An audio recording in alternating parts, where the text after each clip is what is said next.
Hi hello ಎಲ್ಲರಿಗೂ ನಮಸ್ಕಾರ. ನೀವು ಮಹಾಭಾರತದ ಕಥೆಯನ್ನು ನೋಡಿರ್ತೀರಾ, ಕೇಳಿರ್ತೀರಾ. ಆದರೆ ಮಹಾಭಾರತ ಹೇಗೆ ನಡೀತು ಅನ್ನೋದು ನಿಮಗೆ ಗೊತ್ತಾ? ಬನ್ನಿ ವೀಕ್ಷಕರೇ, ಇವತ್ತು ಮಹಾಭಾರತ ಹೇಗೆ ನಡೀತು ಅನ್ನೋದನ್ನ ತಿಳ್ಕೊಳ್ಳೋಣ. ಅದಕ್ಕಿಂತ ಮೊದಲು ನೀವು ನಮ್ಮ ಚಾನಲ್ಗೆ ಸಬ್ಸ್ಕ್ರೈಬ್ ಆಗದಿದ್ದರೆ ಈ ಕೂಡಲೇ ಸಬ್ಸ್ಕ್ರೈಬ್ ಆಗಿ ಬೆಲ್ ಐಕಾನ್ ಅನ್ನು ಕ್ಲಿಕ್ ಮಾಡಿ.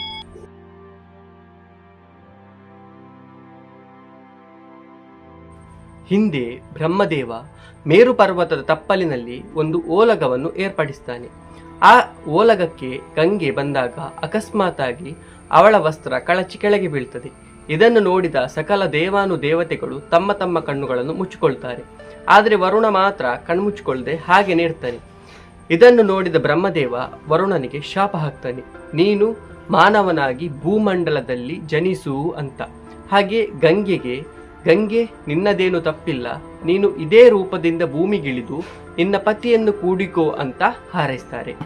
ಆಗ ವರುಣ ಕೇಳ್ತಾನೆ, ಅರೆ ನನ್ನ ಪತ್ನಿ ವಿವಸ್ತ್ರಳಾಗಿದ್ದನ್ನು ನೋಡಿದ್ರೆ ನಂದೇನು ತಪ್ಪಿದೆ ಅಂತ ಕೇಳ್ತಾನೆ. ಆಗ ಬ್ರಹ್ಮದೇವ ಹೇಳ್ತಾನೆ, ಬೆಳಕಿನಲ್ಲಿ ನೀನು ಕೂಡ ಆ ರೀತಿ ಅವಳನ್ನು ನೋಡಬಾರ್ದು ಅಂತ ಹೇಳ್ತಾನೆ. ಇರ್ಲಿ ಬಿಡು, ಹಿಂದೊಮ್ಮೆ ನಾನು ಪಶ್ಚಿಮ ತೀರದಲ್ಲಿ ತಪಸ್ಸಿಗೆ ಕುಳಿತಾಗ ಬೋರ್ಗೆರೆಯುತ್ತಿದ್ದ ನಿನಗೆ ಶಾಂತನಾಗುವಂತ ಆಜ್ಞಾಪಿಸಿದೆ.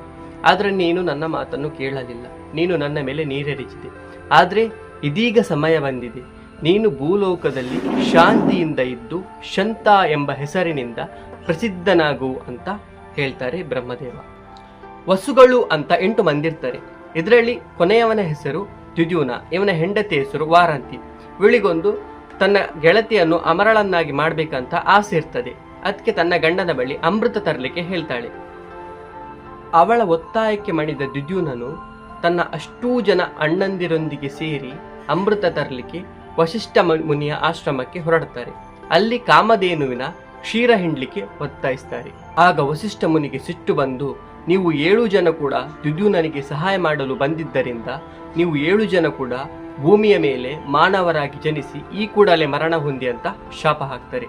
ಹಾಗೆ ದ್ಯುದ್ಯುಮ್ನನಿಗೆ ನೀನು ಕಾಮಧೇನುವಿನ ಕ್ಷೀರ ಹಿಂಡಿದ್ದರಿಂದ ನಿನಗೆ ಸ್ತ್ರೀ ಸುಖ ಲಭಿಸದಿರಲಿ ಅಂತ ಶಾಪ ಹಾಕ್ತಾರೆ. ದ್ಯುದ್ಯುಮ್ನನ ಹೆಂಡತಿ ವಾರಾಂತಿಗೆ ನೀನು ಷಂಡನಾಗಿ ಭೂಮಿಯ ಮೇಲೆ ಜನಿಸಿ ನಿನ್ನ ಗಂಡನಿಗೆ ಶತ್ರು ಆಗು ಅಂತ ಶಪಿಸ್ತಾರೆ. ಇವರೆಲ್ಲರೂ ದುಃಖಿಸುತ್ತ ನಾರದ ಮುನಿಯ ಬಳಿ ಹೋಗ್ತಾರೆ. ಆಗ ನಾರದ ಮುನಿ, ಚಿಂತಿಸಬೇಡಿ, ನೀವು ವರುಣಗಂಗೆಯರ ಮಕ್ಕಳಾಗಿ ಭೂಮಿಯ ಮೇಲೆ ಜನಿಸ್ತೀರಾ ಅಂತ ಸಮಾಧಾನ ಪಡಿಸ್ತಾರೆ. ವರುಣನು ಪ್ರದೀಪರಾಜನ ಮಗನಾಗಿ ಭೂಮಿಯ ಮೇಲೆ ಜನಿಸಿ ಶಂತ ಚಕ್ರವರ್ತಿ ಅನ್ನೋ ಹೆಸರಿನಿಂದ ಪ್ರಸಿದ್ಧನಾಗ್ತಾನೆ. ಶಂತನು ವೀರನು, ಶೂರನು, ಧೀರನು, ಧರ್ಮಿಷ್ಠನು, ಸತ್ಯವಂತನೂ ಆಗಿ ರಾಜ್ಯವನ್ನು ಆಳತೊಡಗ್ತಾನೆ.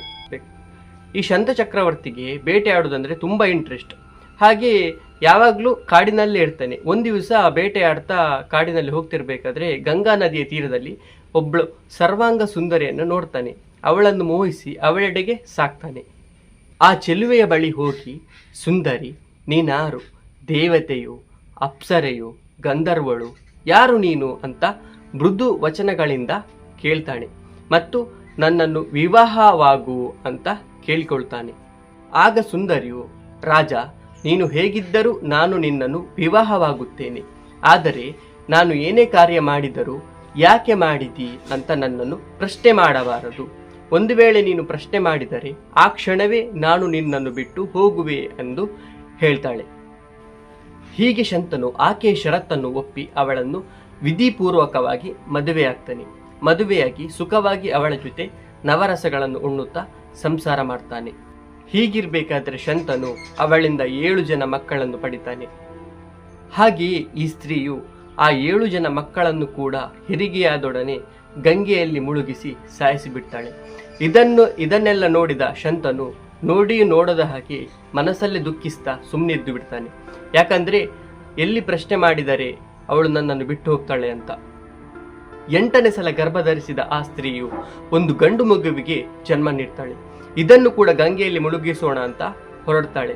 ಆದ್ರೆ ಶಂತನು ಅದನ್ನು ತಡೆದು, ತಡೆ ನೀಚಳೆ, ನೀನ್ಯಾರು? ನನ್ನ 7 ಜನ ಗಂಡು ಮಕ್ಕಳನ್ನು ಕೂಡ ಕೊಂದೆ, ಇದನ್ನು ಮಾತ್ರ ಕೊಲ್ಲಲು ನಾನು ಬಿಡಲಾರೆ ಅಂತ ಕಿರ್ಚ್ತಾನೆ.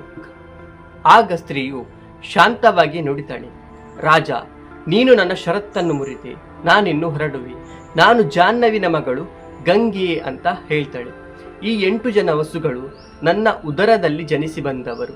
ಇವರು ಜನಿಸಿದೊಡನೆ ಇವರನ್ನು ಸಾಯಿಸಬೇಕೆಂದು ನನ್ನಲ್ಲಿ ಕೇಳಿಕೊಂಡಿದ್ದರಿಂದ ನಾನು ಇವರನ್ನು ಗಂಗೆಯಲ್ಲಿ ಮುಳುಗಿಸಿ ಇವರ ಪ್ರಾಣವನ್ನು ತೆಗೆದು ಶಾಪ ವಿಮೋಚನೆಯನ್ನು ಮಾಡುತ್ತಿದ್ದೆ. ಈ 8ನೆಯ ಮಗು ನಿನಗೆ ಬೇಕಲ್ಲವೇ?